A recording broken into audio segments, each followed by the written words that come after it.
কি, এই সাধু বাবা এখানে এসেছে কেন? এটা কি? এখানে কেন নিয়ে এসেছো বিক্রম? এই সাধু বাবাকে এখনই তাড়িয়ে দাও। এই সাধু বাবা একটা ভণ্ড।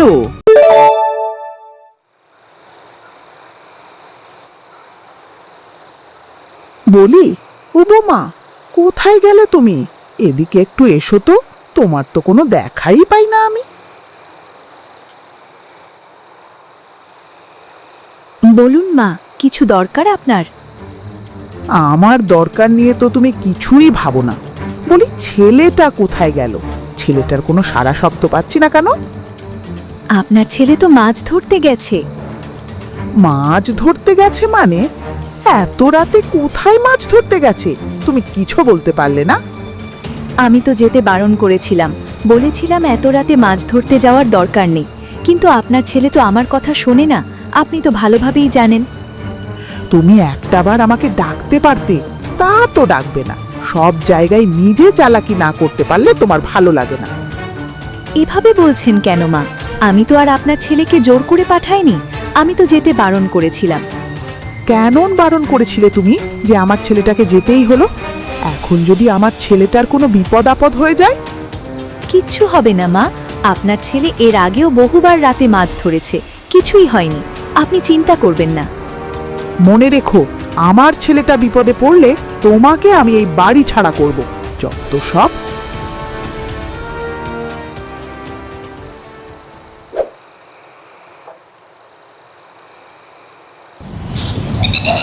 ধুর, আজকে অনেক রাত হয়ে গেল। আরও আগে বাড়িতে ফেরা উচিত ছিল। নিশ্চয়ই মা আজকে আমাকে অনেক বকাবকি করবে।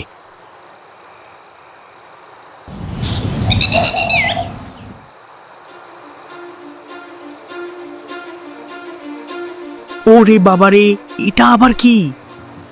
আরে ভয় পাসনে বাছা, ভয় পাসনে। আমি সাধারণ মানুষ, আমাকে দেখে আবার ভয় পাচ্ছিস কেন রে? আপনি কে বুড়িমা? এত রাতেই জঙ্গলে কি করছেন? আমি তো ভয় পেয়ে গিয়েছিলাম। আর বলিস না বাবা, আমার গ্রাম তো সেই কত দূরে। সকালে রওনা দিয়েছি, এখনো পৌঁছাতে পারলাম না। কিন্তু আপনি কোথায় যাবেন এত রাতে? আরে আমি তো তোদের বাড়িতেই যাব। তুই আমাকে চিনতে পারলি না? আমি তো তোর মাসি হই। মাসি? কিন্তু আমার জানা মতে আমার তো কোনো মাসি নেই। আরে তুই আমাকে চিনবি কি করে? তোকে যখন কোলে নিয়েছিলাম তখন তো তুই এতটুকু। এখন আমাকে মনে থাকবে না সেটাই স্বাভাবিক। সেটা না হয় বুঝলাম, কিন্তু মায়ের মুখে আপনার কথা তো কখনো শুনিনি। শুনিসনি সেটা আমি কিভাবে বলবো বল বাছা? এখন আমাকে তোদের বাড়িতে নিয়ে চল, দেখবি তোর মা ঠিক চিনতে পারবে। ঠিক আছে, চলুন। কি আর করার, আপনাকে এত রাতে এখানে তো আর একা রেখে যেতে পারি না। চলুন আমার সাথে।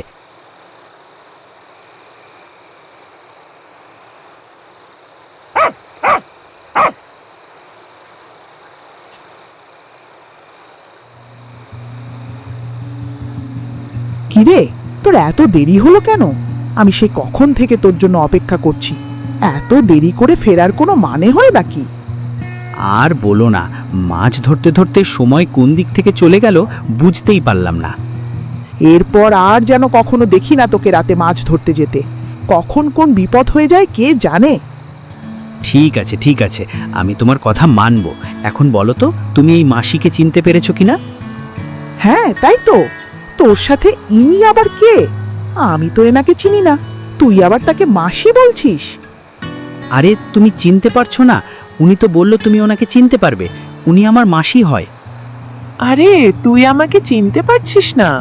সেই যে ছোটবেলায় তুই আর আমি একসাথে খেলাধুলা করতাম, কত গাছে চড়েছি, এখন তো সবকিছুই ভুলে গেছিস দেখছি। আরে, তুই সেই ছোটবেলার সরলা নাকি? দেখেছিস, তোকে আমি একদম চিনতে পারিনি।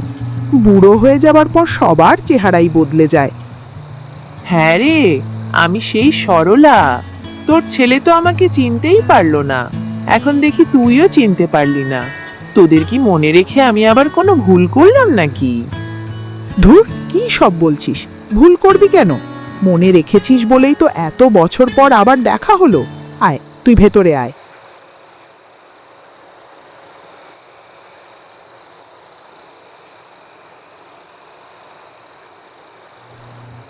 গো, এতক্ষণে আসার সময় হলো তোমার? পুরো রাত পার করে দিলে মাছ ধরতে ধরতে।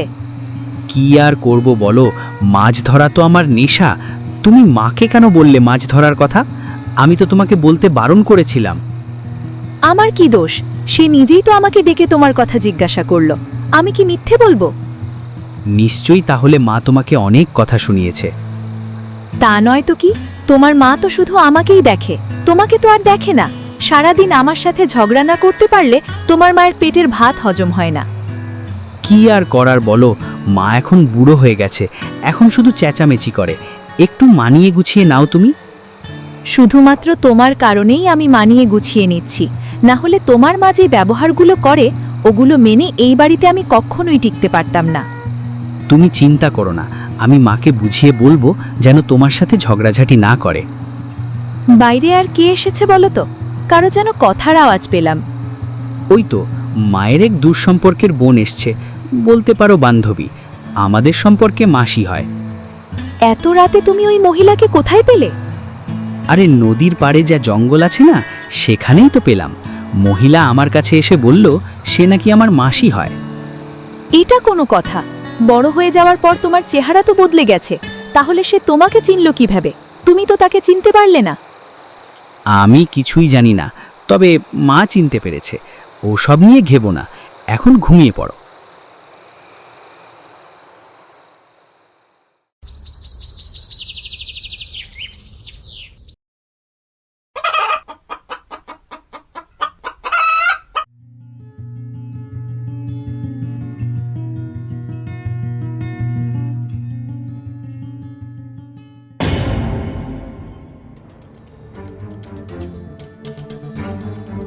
এ কি, মাছগুলো কোথায় গেল? বৌমা আবার কোথাও সরিয়ে রেখেছে নাকি? বৌমা, আরে ও বৌমা, কোথায় গেলে তুমি?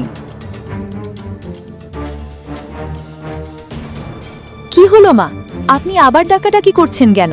এবার আবার কি প্রয়োজন? আরে মাছগুলো তো পাচ্ছি না। মাছগুলো তুমি কোথাও সরিয়ে রেখেছো নাকি? আমি তো সকালে রান্নাঘরেই আসিনি, মাছগুলো সরাবো কিভাবে? তাহলে মাছগুলো কোথায় গেল? আমিও সরাইনি, তুমিও সরাওনি। আমি নিশ্চিত তুমি মিথ্যে কথা বলছো।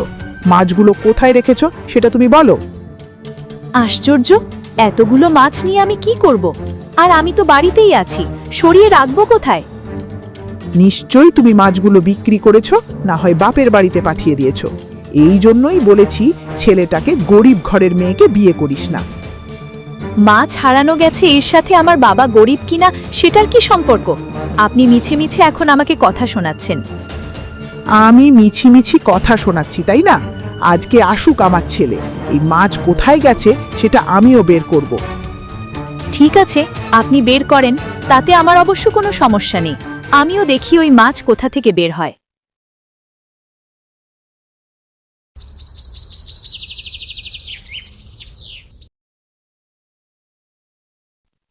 একি মা, আজকে শাকসবজি যে, গতরাতে আমি তো মাছ ধরে নিয়ে এসেছিলাম। মাছগুলো কোথায়? রান্নাবান্না করনি? মাছগুলো রান্না করব কি করে? তোর বউ তো মাছগুলো আগেই সরিয়ে রেখেছে। কি সব বলছো তুমি? আমার বউ মাছ সরিয়ে রেখেছে মানে? মাছ সরিয়ে রাখবে কেন? সেটা তুই তোর বউকেই জিজ্ঞাসা কর। আমি নিশ্চিত তোর বউ এই মাছ বিক্রি করে নিজের কাছে টাকাগুলো রেখে দিয়েছে, না হলে ওই মাছ বাপের বাড়িতে পাচার করেছে। তুমি পাগল হয়ে গেছো। গত রাতে ও আমার সাথেই ছিল, সকাল অবধিও ছিল। এর মাঝে ও মাছ কখন নিল, বিক্রি করলো কখন, আর বাপের বাড়িতে পাঠানোই বা কখন? সেই সব কি আর তোকে দেখিয়ে দেখিয়ে করবে? চোরের অনেক পদ্ধতি জানা আছে চুরি করার। এসব কথা বলো না তো। ও চোর নয়, আমি নিশ্চিত ওই কাজ করেনি। আমার মনে হয় কোনো বিড়াল অথবা কুকুর এসে খেয়ে ফেলেছে। শোন, আমি বুড়ো হইনি সাধে। এই যে মাথার চুলগুলো দেখছিস, এগুলো বাতাসে পাকেনি। বিড়াল অথবা কুকুর খেলে মাছের কি অবস্থা হয় সেটা আমার জানা আছে। যাই হোক, বাদ দাও। এই মাছ নিয়ে আর ঝগড়াঝাটি বাড়ানোর কোনো প্রয়োজন নেই। মাছ আমি আবার ধরে নিয়ে আসবো।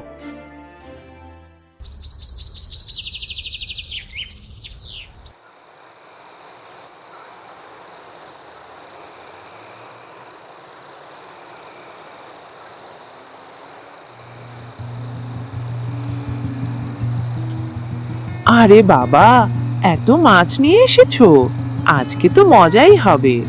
এত বড় বড় মাছ কত বছর হলো খাই না। হ্যাঁ মাসিমা, আজকে একটু বড় বড় মাছ পেয়েছি। এমন মাছ আমিও আগে ধরিনি। ভালোই হলো, তোমাদের বাড়িতে এসে নিত্য নতুন বড় বড় মাছ খেতে পারছি। তুমি একটা কাজ করো, মাছের এই ঝুড়িটা আমার কাছে দাও, আমি গিয়ে রান্নাঘরে রেখে আসি। আপনি আবার কাজ করবেন কেন? আপনি বুড়ো মানুষ, আপনি এসব কাজ করতে পারবেন না। আমি বরং কবিতাকেই ডাকি। আবার ওই মেয়েটাকে রাখতে যাবে কেন? সারাদিন মেয়েটা যে খাটাখাটনি করে, রাতে ওর একটু ঘুমের প্রয়োজন আছে। তোমার মা তো ওকে এক বিন্দু নিস্তার দেয় না। সেই সব কথা বাদ দিন, আপনাকে করতে হবে না, আমি নিজেই করে নিচ্ছি। আরে দাও তো বাপ, তোমাদের বাড়িতে আছি, খাচ্ছি, একটু কাজ করলে কিছু হবে না। আমি তো আর অন্য কাজ করছি না, গিয়ে শুধু রান্নাঘরে রেখে দেব। এত করে যখন বলছেন, আমি আর না করি কিভাবে? ঠিক আছে, নিয়ে রান্নাঘরে ঢাকা দিয়ে রেখে দিন ভালোভাবে। গত রাতে মাছ বিড়ালে না যেন কুকুরে খেয়ে ফেলেছিল।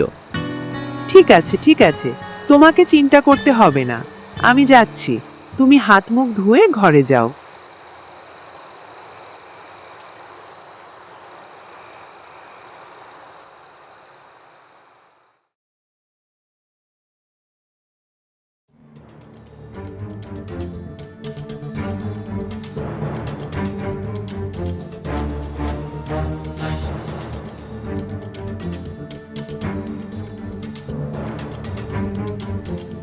হে কি, আজও মাছগুলো নেই?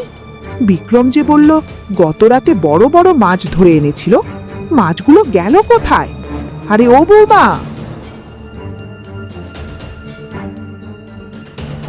কি হলো বা, আজকে আবার ডাকাডাকি করছেন কেন? আমি আপনাকে আগেই বলে দিচ্ছি, মাছ কিন্তু আমি নেইনি। সকাল থেকে আমি আপনার সাথে কাজ করছি। তাহলে প্রতিদিন মাছগুলো যাচ্ছে কোথায়? তুমিও নিচ্ছ না, আমিও জানি না কোথায় মাছ। মাছগুলো হাওয়ায় উড়ে যাচ্ছে নাকি? আমি কিচ্ছু জানি না মাছগুলো কোথায় যাচ্ছে। বাড়ির ভেতরে ভুতুরে কাণ্ড সব হচ্ছে। এখন তো আমার রীতিমতো ভয় করছে। এটা ভুতুরে কাণ্ডই বটে, না হলে প্রতিদিন এমন মাছগুলো কোথায় যায়? বিড়াল কুকুরে খেলে আশেপাশে মাছের কাঁটা ছড়িয়ে থাকতো, তাও তো দেখি না। আমার তো মনে হয় চোরে এসে চুরি করে নিয়ে যাচ্ছে। এবার তো আমারও সেটাই মনে হচ্ছে, কেউ হয়তো চুপি চুপি আমাদের বাড়িতে ঢুকে রাতে মাছগুলো চুরি করে নিয়ে যায়। তাহলে এখন কি হবে? প্রতিদিন এমন মাছ চুরি করে নিয়ে গেলে তো বিপদ। আপনার ছেলে রাতে কত কষ্ট করে মাছগুলোকে ধরে। এবার আমরা দুজনে পাহারা দেব, দেখব রাতে ওই মাছগুলো কোথায় যায়। যদি চোর একটা বার ধরতে পারি না, তাহলে ওই চোরকে বড়শির মাথায় গেঁথে তারপর আমি মাছ ধরব। ঠিক আছে, তাহলে আজকে রাতে আপনার ছেলে মাছ ধরে আসার পর আপনি আর আমি লুকিয়ে থাকব। ঘুমাবেন না যেন। ঘুমাবো না কেন? আমার ছেলের এত কষ্ট এভাবে হাওয়ায় উড়ে যাবে সেটা আমি হতে দেব না। তুমিও তৈরি থেকো।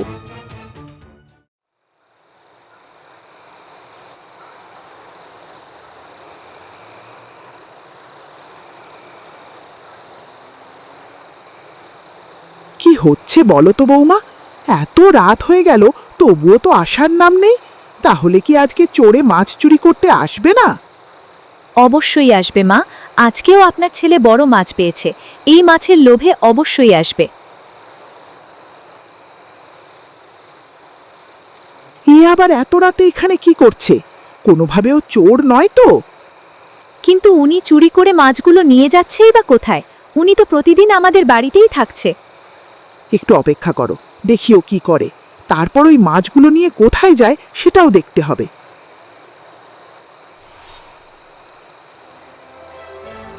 ওরে বাবারে, এটা আমি কি দেখছি গো? ও বৌমা, এটা তো মানুষ নয়, এটা তো সাক্ষাৎ ডাইনি। ওরে মা, আপনি এই ডাইনিটাকে আমাদের বাড়িতে থাকতে দিয়েছেন এতদিন? এই ডাইনির সাথে আমরা এক বাড়িতে ছিলাম। আমি তো বুঝিনি বৌমা, আমি তো ভেবেছিলাম আমার ছোটবেলার বান্ধবী হবে হয়তো। আমার প্রথমে সন্দেহ হয়েছিল, এত রাতে আপনার ছেলে কি সেই জঙ্গল থেকে ধরে নিয়ে এসেছে এই ডাইনিটা। কিন্তু এখন কি করব? এই ডাইনিকে তাড়াতে গেলে এই ডাইনি আমাদেরকে আস্ত গিলে খাবে। কিছু তো করতে হবে। এই ডাইনির সাথে এক বাড়িতে থাকা সম্ভব নয়। আপনার ছেলেকে জানাতে হবে সবটা। চলো এখন এখান থেকে চলে যাই আমরা। আমাদেরকে কোনোভাবে একবার দেখে ফেললে আমাদেরকে কেউ বাঁচাতে পারবে না।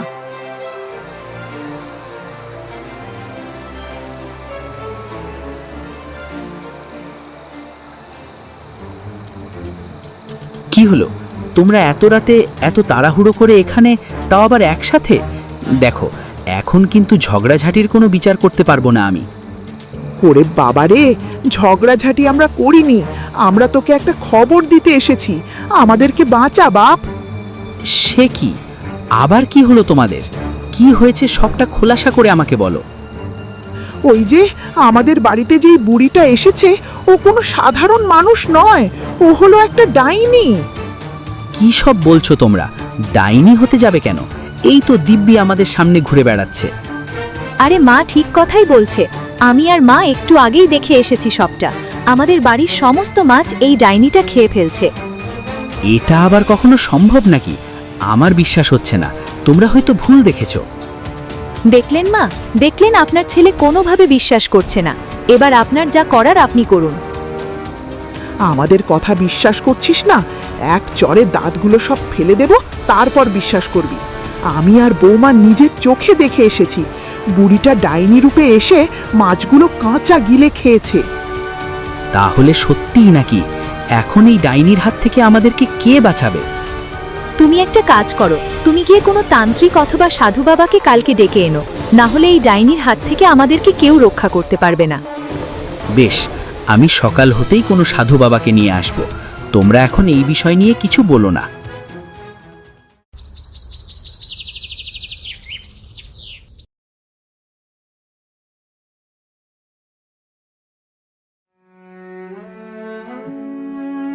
বাবা বাবা, আমাকে বাঁচান, আমাদেরকে বাঁচান, আমাদের সংসারকে বাঁচান। কি হয়েছে বাছা? আমাকে সমস্ত কিছু খুলে বল। তোরা কি কোনো বিপদে পড়েছিস? হ্যাঁ বাবা, সেদিন রাতে আমি মাছ ধরে বাড়িতে ফেরার সময় এক বৃদ্ধা মহিলা আমার মাসি পরিচয় দিয়ে আমার বাড়িতে ঢোকে। তারপর কি হয়েছে সেটা বল। কিন্তু সবশেষে দেখতে পেলাম সেই বৃদ্ধা মহিলা আসলে আমাদের কেউই হয় না। ওই বৃদ্ধা মহিলা একটা ডাইনি, মানুষের রূপ নিয়ে আমাদের বাড়িতে এসেছে মাছ খাওয়ার লোভে। তোরা কি বোকা নাকি? এত রাতে একটা মহিলা এসে তোকে মাসি পরিচয় দিল, আর তুই বাড়িতে নিয়ে গেলি? এই রাত বিলেতে বন জঙ্গলে তোর মাসিরা ঘুরে বেড়ায় নাকি? আমরা তো বুঝতে পারিনি বাবা, আমাদেরকে বাঁচান। কবে না যেন এই ডাইনি আমাদেরকে এই কাঁচা গিলে ফেলে। ঠিক আছে, তোদেরকে এত চিন্তা করতে হবে না। আমাকে নিয়ে চল তোদের বাড়িতে, তারপর দেখি ওই ডাইনি কি করতে পারে। আপনি পারবেন তো বাবা? যে কোনো উপায়ে শুধুমাত্র আপনি আমাদেরকে বাঁচিয়ে দিন। অবশ্যই পারবো।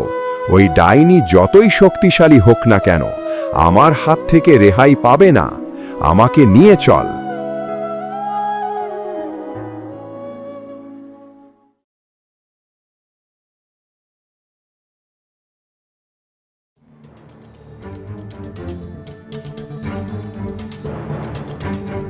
কোথায় কোথায় সেই ডাইনি?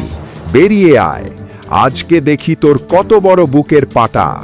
সাহস থাকলে আমার সামনে এসে হাজির হ।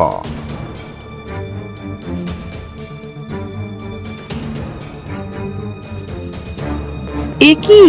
এই সাধু বাবা এখানে এসেছে কেন? এটা কি? এখানে কেন নিয়ে এসেছো বিক্রম? এই সাধু বাবাকে এখনই তাড়িয়ে দাও। এই সাধু বাবা একটা ভণ্ড। কে কাকে তাড়ায় সেটা তো পরে দেখা যাবে। সাধু বাবাকে আমি নিয়ে এসেছি কাজের জন্য।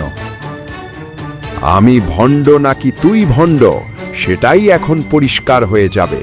তোর এত বড় সাহস যে মানুষের রূপ ধরে এই সংসারে এসে বসবাস করছিস।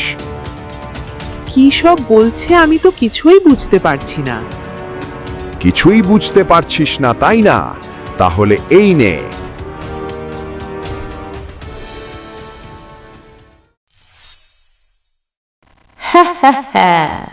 তুই আমাকে বন্দী করবি? তোর এত বড় সাহস? আমার সাথে পাঙ্গা নিতে এসেছিস? ভালোভাবে বলছি, এখান থেকে চলে যা। তোকে আমি ভালোভাবে বলছি, এখান থেকে চলে যা, না হলে আমার হাত থেকে তোর নিস্তার নেই। কত সাধুকে দেখলাম, কেউ আমার কিচ্ছু করতে পারল না, আর তুই করবি আমাকে বন্দী? বেশ, তাহলে এটাকে সামলা।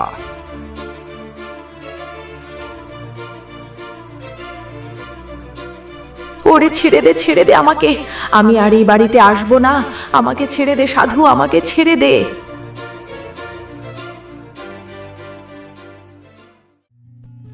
আপনি আমাদেরকে বাঁচালেন সাধু বাবা। আমরা তো ভেবেছিলাম এই ডাইনির হাত থেকে আমরা মুক্তি পাব না।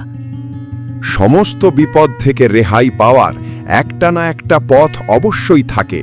তবে তোমাকে আমি বলে রাখছি, রাত বিরাতে আর কখনো মাছ ধরতে নদীতে যাবে না। ঠিক আছে বাবা, মাছ ধরাটা আমার নেশা, এই কারণেই আমি যেতাম। তবে আজকের পর থেকে আর কখনোই যাব না। আর একটা কাজ করবে, এই বোতলটা মাঝ নদীতে ফেলে দেবে, আর তোমাকে দুটো তাবিজ দিয়ে গেলাম। এই তাবিজের একটা তোমার সাথে সব সময় রাখবে, আর একটা ঘরের সামনে ঝুলিয়ে রাখবে। এতে কি হবে বাবা? যদি কখনো এই ডাইনি মুক্তি পায়, তাহলে আবার পাগলামি করতে পারে।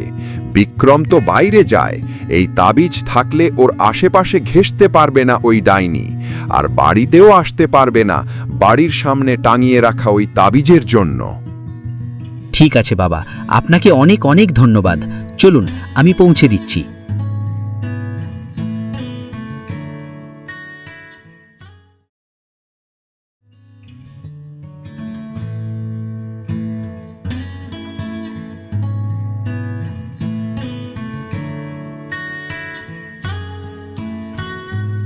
কি হলো, আজকে তোমাদের ঝগড়াঝাটির আওয়াজ পাচ্ছি না কেন? প্রতিদিন সকালে তোমাদের ঝগড়া না শুনে তো ঘুম ভাঙে না। না বাবা, আর আমরা কখনো ঝগড়াঝাটি করব না। যে বিপদে পড়েছি তখন বুঝতে পেরেছি সংসারে মিল থাকা কতটা জরুরি।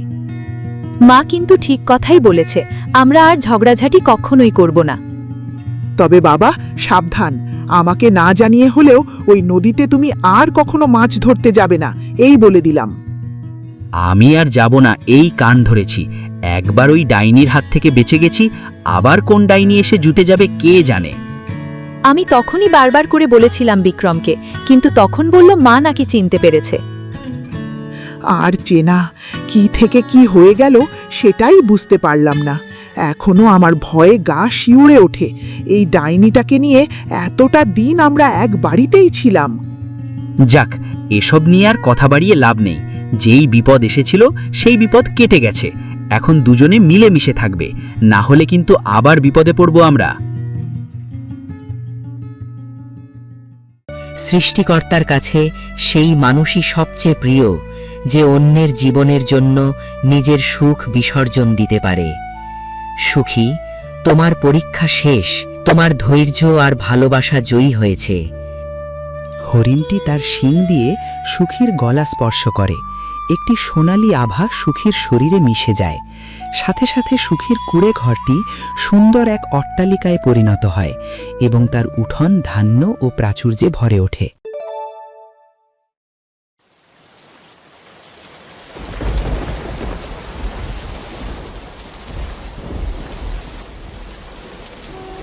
ঘরের ভেতরে টিমটিমে প্রদীপ জ্বলছে। বাইরে বৃষ্টির শব্দ। 10 বছরের রানী একটি মাদুরের ওপর শুয়ে যন্ত্রণায় ছটফট করছে। তার কপালে জলপট্টি দিচ্ছে মিথিলা। সুখী ঘরের এক কোণে অস্থিরভাবে পায়চারা করছে। বৈদ্যমশাই রানীর নাড়ি পরীক্ষা করছেন। বৈদ্যমশাই, রানীর শরীর তো আগুনের মতো পুড়ছে। আমি আর সহ্য করতে পারছি না। কোনো একটা ওষুধ দিন, যাতে ও একটু শান্ত হয়ে ঘুমোতে পারে। মিথিলা মা, ধৈর্য ধরো। আমি আমার ঝুলি থেকে সব রকম জড়িবুটি দিয়ে চেষ্টা করেছি, কিন্তু এই জ্বর সাধারণ কোনো জ্বর নয়। ওর নাড়ির গতি ক্রমশ কমে আসছে। আপনি অমন কথা বলবেন না মশাই। গ্রামের সবাই বলে আপনার হাতের ছোঁয়ায় মরা মানুষ বেঁচে ওঠে। আমার মেয়েটাকে রক্ষা করুন, ওর তো কোনো অপরাধ নেই। বিধাতা কেন এমন কঠিন পরীক্ষা নিচ্ছেন আমাদের? মানুষের সাধ্য তো সীমাবদ্ধ সুখী, তবে একটা শেষ চেষ্টা করা যেতে পারে।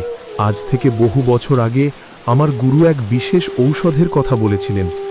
গভীর বনের মাঝখানে এক প্রাচীন জলাশয় আছে, সেখানে নীল পদ্ম ফোটে। কাল সূর্য ওঠার আগে যদি সেই পদ্মের রস রানীর মুখে দেওয়া যায়, তবেই ও বেঁচে ফিরবে। গভীর বন, কিন্তু সেখান থেকে তো মানুষ জীবিত ফেরে না। হিংস্র জন্তু আর গহীন অন্ধকার, ওখানে যাওয়া মানেই তো নিশ্চিত মৃত্যু। যে পথে গেলে আমার মা বেঁচে ফিরবে, সেই পথে মৃত্যু থাকলেও আমি যাব। সৃষ্টিকর্তা যদি আমায় বাবা বানিয়ে পাঠিয়েছেন, তবে সন্তানের প্রাণ রক্ষা করার শক্তিও তিনি আমায় দেবেন। সাবধানে যেও সুখী, পথ খুব দুর্গম। একমাত্র নীল পদ্মই পারে রানীকে ফিরিয়ে আনতে।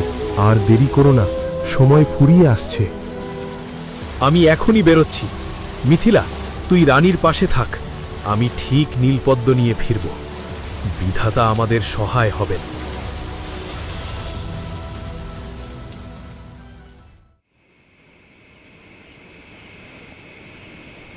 সুখী একটি পুরনো চাদর গায়ে জড়িয়ে মশালটি শক্ত করে ধরার চেষ্টা করছে। তার চোখে মুখে ভয়ের ছাপ, কিন্তু সংকল্প অটল। মিথিলা দরজার চৌকাঠে বসে নিঃশব্দে কাঁদছে। এমন সময় সুখীর বাল্যবন্ধু দেবেন হন্তদন্ত হয়ে প্রবেশ করে।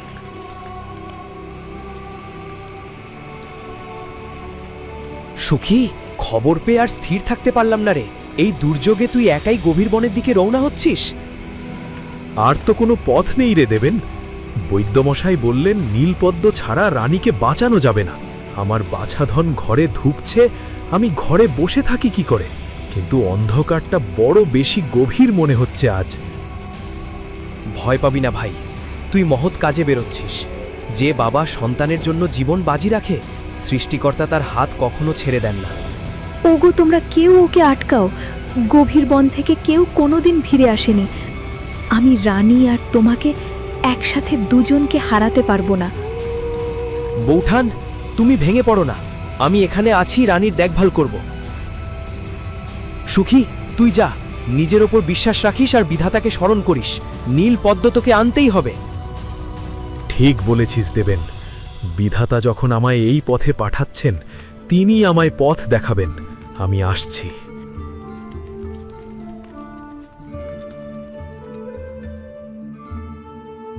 সুখীর বাড়ির ঠিক পেছন দিকে একটা বড় গাছের আড়ালে লুকিয়ে সব দেখছিল মহেশ। তার মুখে এক দুষ্টু হাসি ফুটে ওঠে। যা সুখী, মরার পথেই যা। নীল পদ্ম তো দূরের কথা, ওই বনের রাক্ষসরা তোকে ছিঁড়ে খাবে। তুই একবার শেষ হয়ে গেলেই তোর ওই উর্বর জমিটা আমি দখল করে নেব। লোকে জানবে তুই বনের পশুদের পেটে গেছিস, আর আমি হব গ্রামের সবচেয়ে প্রভাবশালী। বিধাতা তোকে মারার সুযোগ করে দিয়েছেন, আমি সেটা নষ্ট হতে দেব না। বনের প্রবেশপথে সুখী দ্রুত পায়ে এগিয়ে চলছে। হঠাৎ ঝোপের আড়াল থেকে মহেশ বেরিয়ে আসে, তার মুখে কৃত্রিম উদ্বেগের ছাপ।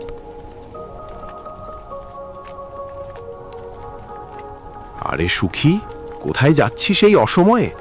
বনের সোজা পথটা তো ধসে বন্ধ হয়ে গেছে, ওদিকে গেলে আর ফিরতে পারবি না। নীল পদ্ম চাইলে বাম দিকের ওই অন্ধকার সংকীর্ণ পথটা ধর, ওটাই আসল রাস্তা। বলছিস কি মহেশ? বৈদ্যমশাই তো সোজা যাওয়ার কথা বলেছিলেন। তিনি বুড়ো মানুষ, অনেকদিন বনে যান না। আমি কালই দেখে এসেছি। যা, দেরি করিস না, দেরি হলে রানীকে আর বাঁচাতে পারবি না।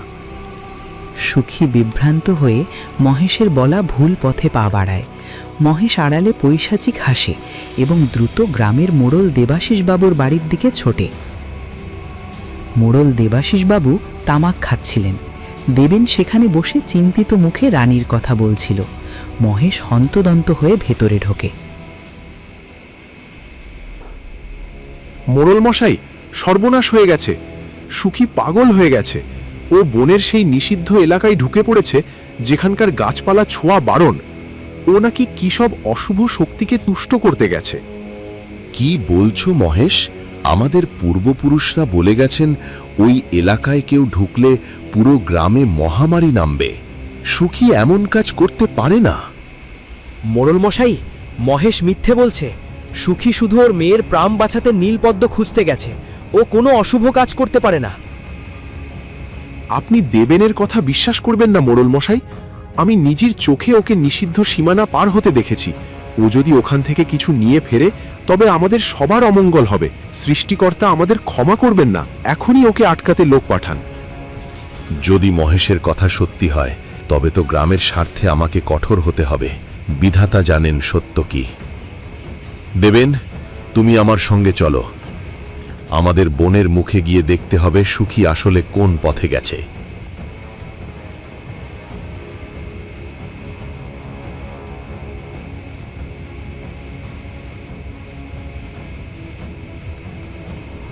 সুখী ভুল পথে যাওয়ার আগেই মোড়ল দেবাশিস বাবু, দেবেন এবং মহেশ সেখানে পৌঁছে যান।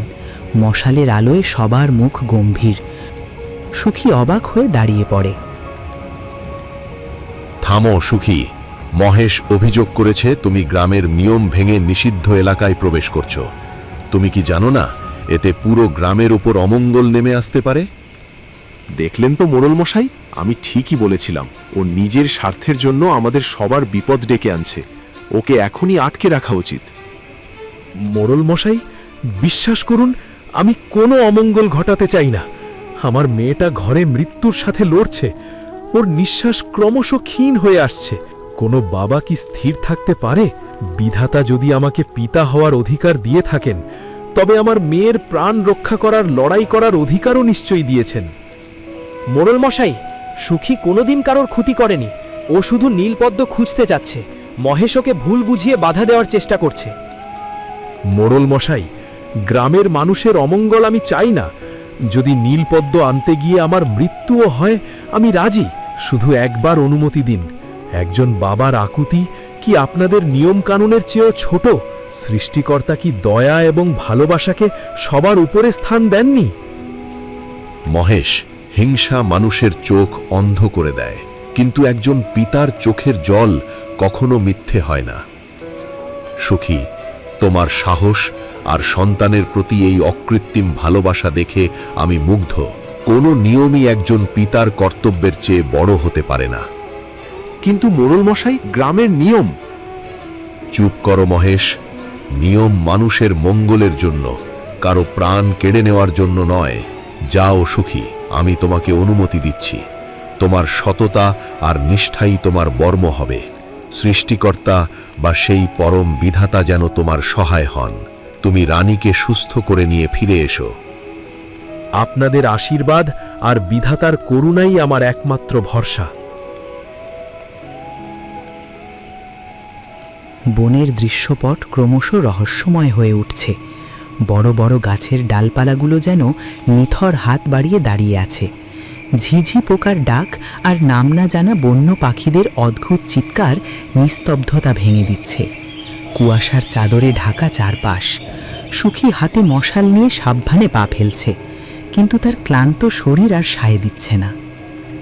আর পারছি না। চারপাশটা কেমন বদলে যাচ্ছে। এই তো কিছুক্ষণ আগে জোনাকিদের আলো দেখছিলাম, এখন সব কেমন স্থির। মনে হচ্ছে বনের গাছগুলোও আমার পরীক্ষা নিচ্ছে। কিন্তু হার মানলে চলবে না। রানী আমার অপেক্ষায় পথ চেয়ে বসে আছে।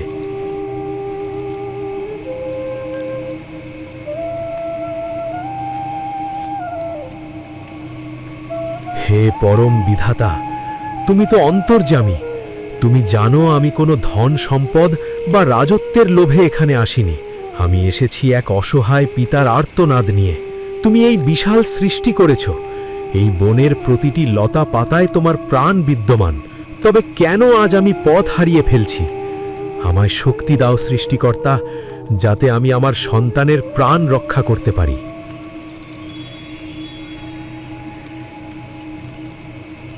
ওটা কি? ওই ঝোপের আড়ালে অমন আলোর উৎস কি হতে পারে? কোনো বিপদ, নাকি সৃষ্টিকর্তা আমার ডাকে সাড়া দিলেন?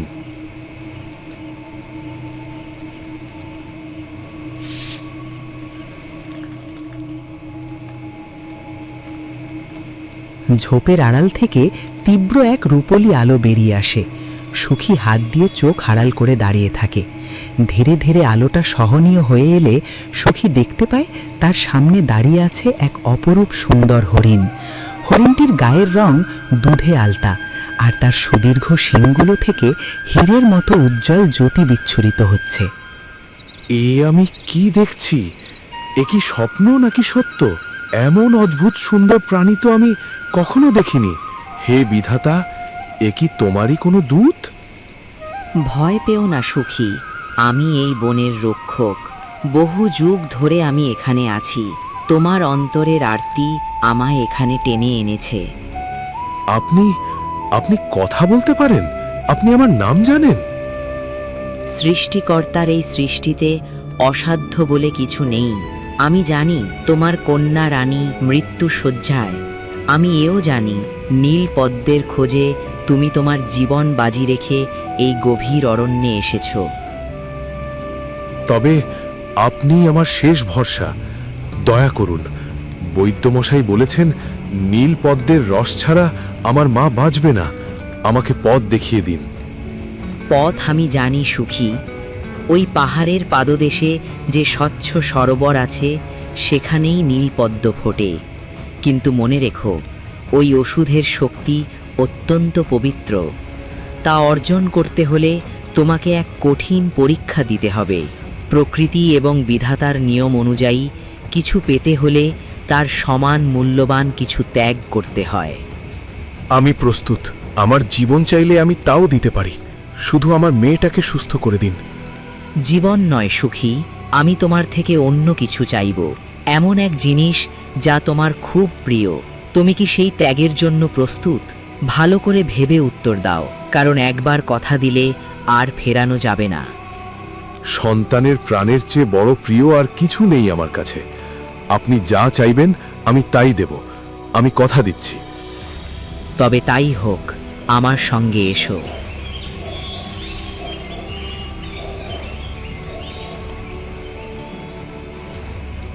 সরোবরের মাঝখানে একটি মাত্র উজ্জ্বল নীল পদ্ম ফুটে আছে। তার থেকে এক অপার্থিব আভা বের হচ্ছে। জাদুর হরিণটি সরোবরের তীরে এসে দাঁড়ায়, পেছনে সুখী। কুয়াশা ভেজা ভোরের আলোয় চারপাশটা স্বপ্নীল মনে হচ্ছে। ওই দেখো সুখী, নীল পদ্ম। এর একটি মাত্র পাপড়ির রস তোমার কন্যার জীবন ফিরিয়ে দিতে পারে। কিন্তু তুমি কি জানো এই ফুল আহরণ করার অর্থ কি? আমি শুধু জানি ওই ফুলটি আমার রানীর জীবন। আপনি যা চাইবেন আমি তাই দেব। দয়া করে আর দেরি করবেন না। সুখী, তোমার জীবন আর 10টা মানুষের চেয়ে আলাদা। তোমার কণ্ঠে এক অদ্ভুত জাদু আছে। আমি এই ওষুধের বিনিময়ে তোমার সেই কণ্ঠস্বর কেড়ে নেব। আমার কণ্ঠস্বর? আমি কি আর কোনো দিন কথা বলতে পারবো না? না, সারা জীবনের জন্য তুমি নির্বাক হয়ে যাবে। তুমি তোমার আদরের কন্যাকে আর কোনোদিন মা বলে ডাকতে পারবে না।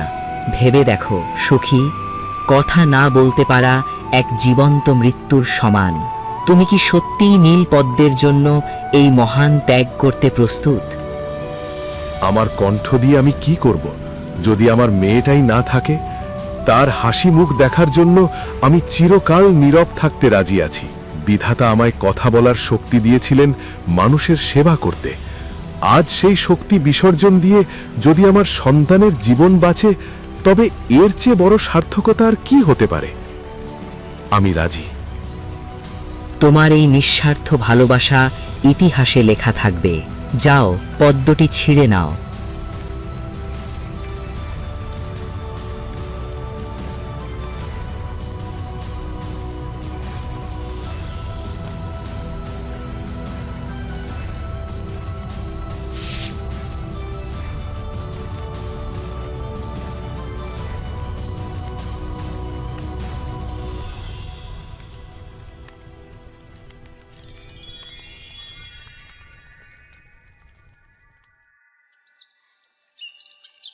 ভোরের আলো ফুটেছে।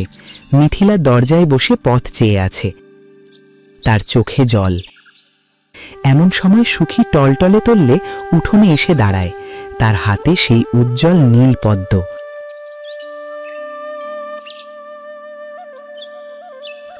ওগো, তুমি ফিরেছ?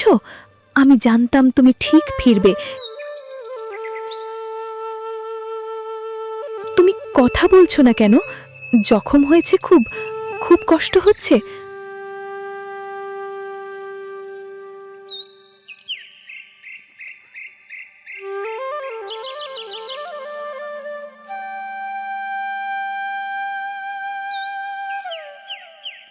মা, বাবা, আমাকে একটু জল দেবে? মা আমার, তুই সুস্থ হয়ে গেছিস? দেখ, তোর বাবা তোর জন্য জাদুর ফুল এনেছে। ওগো, দেখেছো, আমাদের রানী কথা বলছে। তুমি ওকে ডাকো, ও তোমাকেও খুঁজছে। ওগো, তোমার কি হয়েছে? কেন তুমি পাথরের মতো চুপ করে আছো? একটা কথা বলো।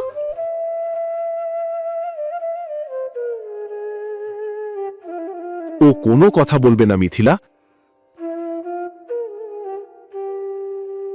এই দেখো, বনের অশুভ শক্তির সাথে সন্ধি করে ও নিজের মুখ বন্ধ করে এসেছে। ও নীলপদ্ম আনেনি, ও গ্রামবাসীর জন্য অভিশাপ নিয়ে এসেছে। যে বাবা নিজের মেয়ের জন্য নিজের কণ্ঠ বিসর্জন দেয় না, বরং দানবদের সাথে বন্ধুত্ব করে, সে অভিশপ্ত। সবাই শোনো, সুখী কোনো অপশক্তিকে তুষ্ট করেছে। ও এখন আমাদের সবার বিপদ ডেকে আনবে। ও কথা বলতে পারছে না মানেই বিধাতা ওর ওপর অসন্তুষ্ট হয়েছেন। ওকে গ্রাম থেকে বের করে দেওয়া উচিত।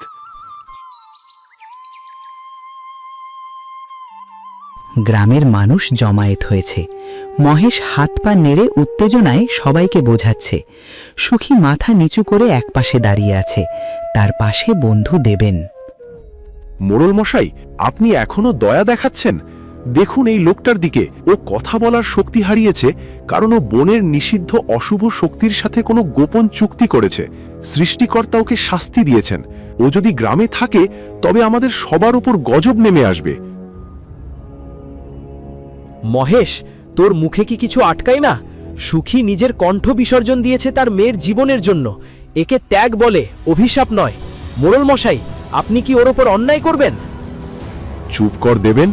বনের কোনো সাধারণ পশু কারো কণ্ঠ কেড়ে নেয় না। ও নিশ্চয়ই কোনো ডাইনি বা দানবের পূজা করেছে।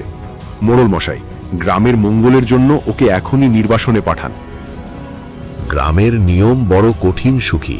তুমি কথা বলতে পারছো না মানে তুমি নিজেকে নির্দোষ প্রমাণ করতে পারছো না। জনমতের বিরুদ্ধে আমি যেতে পারি না। বিধাতা জানেন সত্য কি, কিন্তু আমার হাত বাঁধা। সুখী, তোমাকে আজই সূর্যাস্তের আগে গ্রাম ছেড়ে যেতে হবে।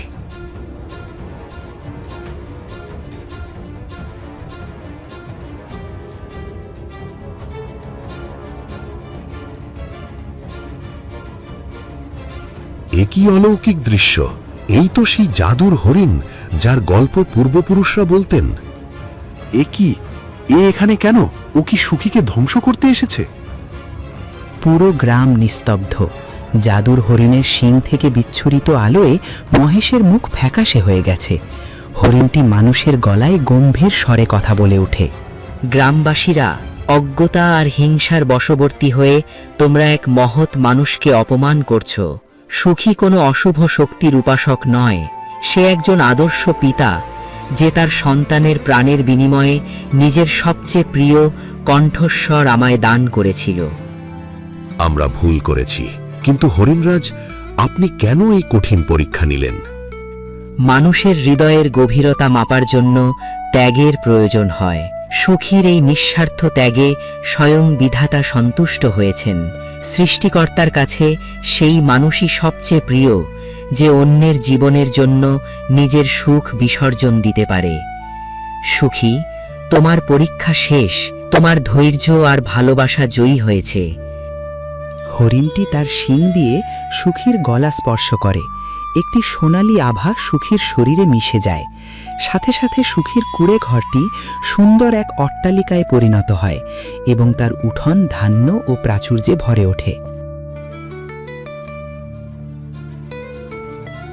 যাও, কথা বলো। তোমার কণ্ঠ বিধাতা তোমাকে ফিরিয়ে দিয়েছেন।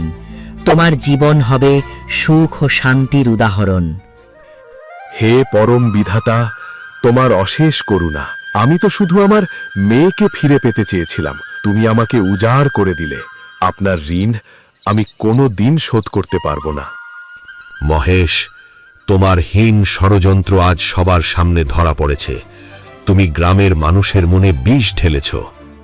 আমাকে ক্ষমা করুন, আমি বুঝতে পারিনি, আমি লজ্জিত।